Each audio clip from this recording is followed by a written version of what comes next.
Good day all, welcome back to Cruisin Classics YouTube channel. Today we have for you a 1966 Ford Mustang Coupe. First generation of the iconic classic. And a really nice car we've got here, good driver quality car with a lot of mechanical work recently done and ready to hit the road. This car was originally a turquoise car according to the data plate on it, but it is now dressed in a dark red metallic paint. I would call this driver quality paint, and we'll get to a couple of the small flaws on it as we progress on through the video. First of which is a little bit of bad taping up here on the front. You can see a little bit of paint got on the front lip of the hood.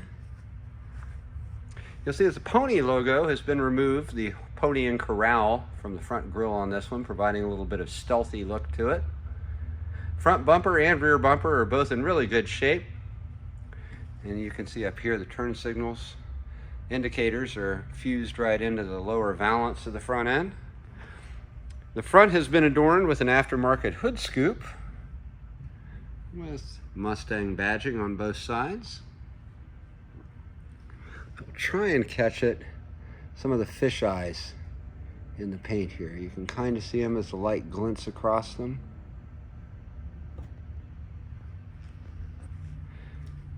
As we move around the side of the car, lots of nice bright work touches to liven things up. The window trim is nice and bright and in pretty good condition. And you'll see that there are also bright washer arms. Both sides wear a side view mirror done in chrome. You can see we've got nice window trim here all the way up onto the drip rail edge, and there's a paint flaw right there, some bubbling in the drip rail, a little bit of cracking in the drip rail. As you come around the side, you'll see nice bright door handles and side scoops. Look like they were done by the same company as the hood scoop.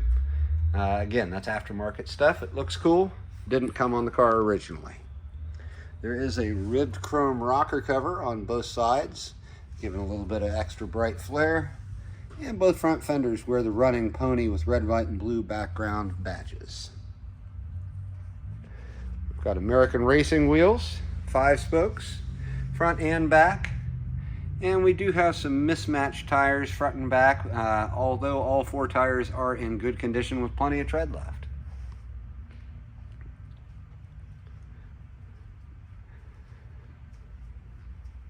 Car has a very nice stance. If you look down behind the American racing wheels, you'll see that they are drilled and slotted rotors, and they are power disc brakes all around. The conversion has been done, and that's a big expense. For those of you who've been through it before, you know that it is not cheap to have a 4-wheel disc brake conversion done. They also fixed the e-brake while they were doing that, so it's all e-brake, new e-brake parts and cables and everything down underneath the car. As I mentioned before, the rear bumper looks just as good as the front, nice and bright. Chrome is in excellent condition on it. The rear light bezels look very, very nice, like they perhaps have been replaced. Nice running Pony gas cap. And down on the lower valance, you'll find the reverse lights, and hidden underneath the dual exhaust on both sides there. Car has a very nice sound to it. The exhaust looks like it's been redone. I'm going to go ahead and open the trunk here. I'll show you the contents while we're in the rear of the car. Like most of these first-gen Mustangs, it has a vinyl plaid mat in the trunk. We've got a nice car cover for it. Some rubber red running Pony floor mats, both back and front. And here is an envelope with all of the manuals and installation instructions from things that have been done to the car. And here is a long list. All of these are from Ben Haas Restorations down in Cincinnati. And they did a ton of mechanical work to this car. Thousands upon thousands upon thousands of dollars worth of mechanical work got done down there in Cincy on this car. Those go with it. Also hiding back here in the trunk is a Pioneer amplifier. It's hooked up to the sound system inside. We'll get into a little more detail on that in just a few minutes. All right. Let's go ahead and close the trunk up. Let me make sure I've got our key.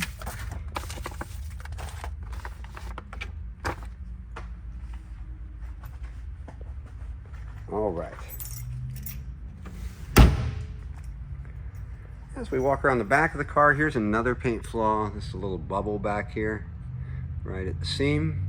Again, we try and be open and honest about our cars. This is not a perfect paint job. It is a driver level paint job. From 5 feet back, like here, the car looks spectacular. You get up close on it and you'll find some little issues. But all in all, it is a driver.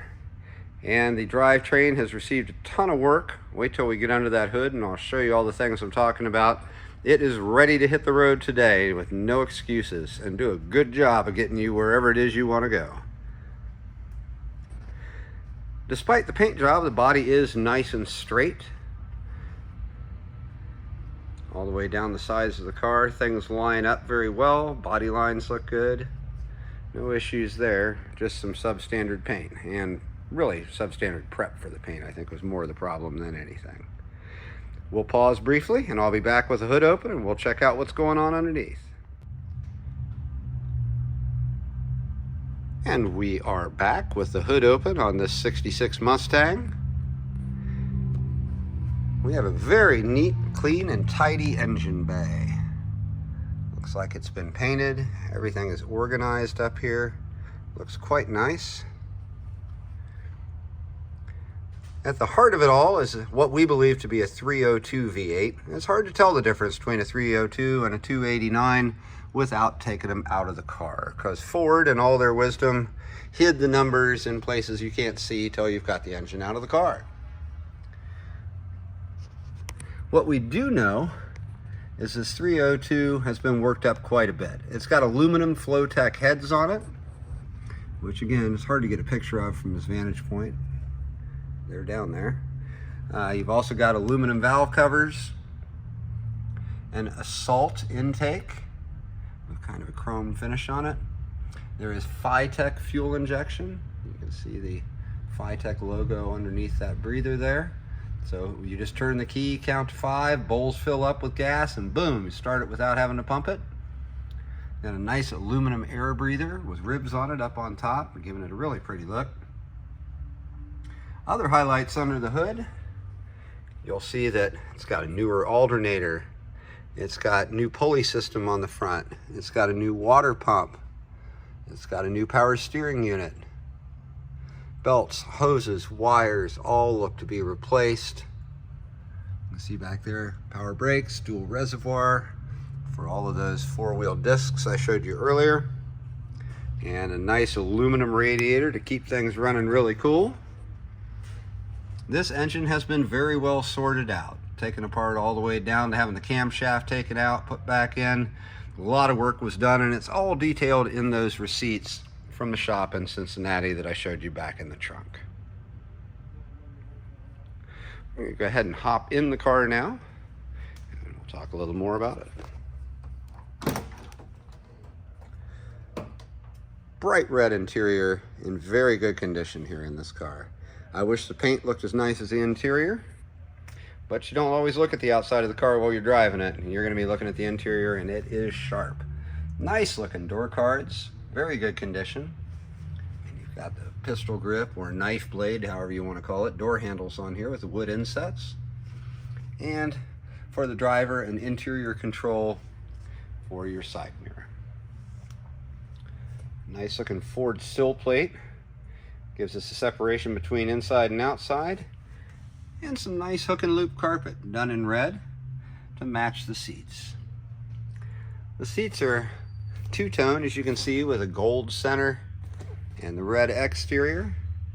And they are in excellent condition. They're nice and firm. They've obviously been redone recently. We flip that seat forward. You'll see the carpeting's very nice in the back. Back seats follow suit. And all of the belt buckles have these cool running ponies on them with the red, white, and blue background. Very, very nice. A little bit extra as far as cost goes, but boy, it makes a difference in terms of look. You'll see in the back, we've got some very nice speakers. 6x9s, and there's some more speakers up front, all powered by that amplifier in the back. All right. Again, nice, comfortable interior. Seats are nice and firm. They've been restuffed. First thing that grabs my eye sitting down here is this Grant GT steering wheel. Wood, nice, thick, good hand feel, 3-spoke, and with a working horn, hard to beat that. Here in the center, we have a nice aftermarket center console. It's got an armrest and storage box, cup holders, a shifter for the C4 3-speed automatic transmission,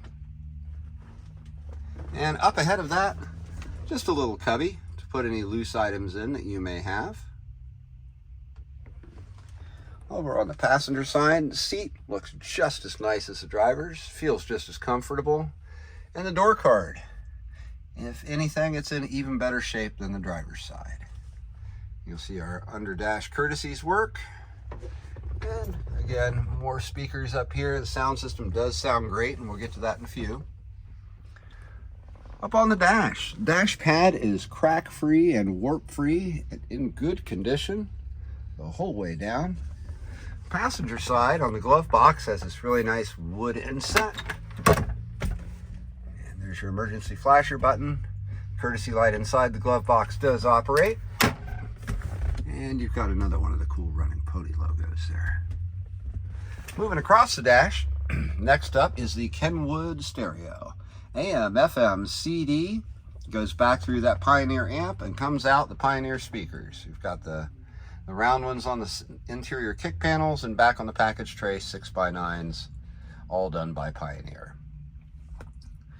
Just under the lip of the dash here, we've got our heating controls. Fan blows strong, heat does what it's supposed to do. The vent changer works, so it'll go from defrost to down on your feet, just as it should. The gauge cluster, wood inset bezel to match what's going on with the glove box, and these auto meter gauges replace the original gauges, and these do all work just as they should. They illuminate when you turn the headlights on, easy to read, quite nice. It does have 2-speed wipers. Controls for those are right here, and they work just as they should. And without further ado, I'm going to start this car up for you. We'll put the key in, turn it, and you'll hear the whine of the fuel pump, the AFI system filling up the bowl.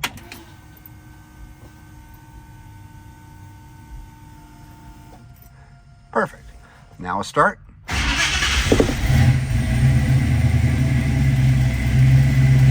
Boom, fires right up.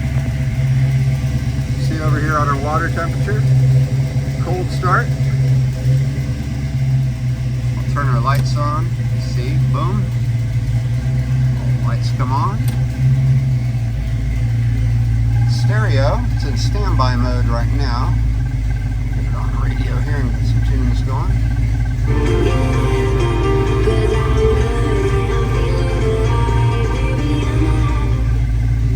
Stereo sounds great.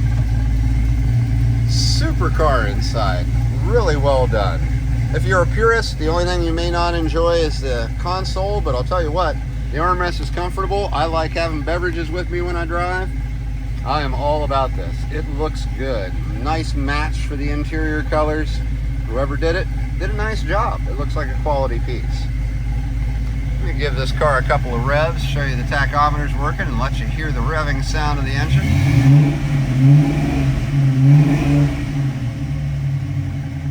Oh, I bet this is a lot of fun out on the road. That's that 302 V8 with a Phytech on it, hooked up to this C4 automatic transmission. It'll get the job done. Let's go outside and give it a listen.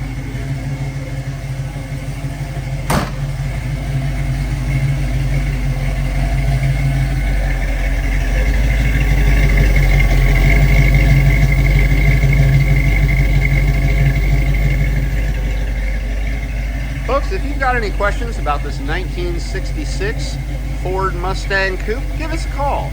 Here in Columbus at Cruisin Classics, our number is 614-276-7355. We're happy to help you with any questions you got about this beautiful pony. We can also help you out getting it shipped to where you live, or we can help you with financing if you'd like. We are your one-stop shop for cool American classic cars, and sometimes foreign ones. Again, we're Cruisin Classics. We're in Columbus, Ohio, and our number is 614-276-7355. I appreciate you joining us today for the 66 Mustang Coupe. We'll be back again tomorrow with something else cool.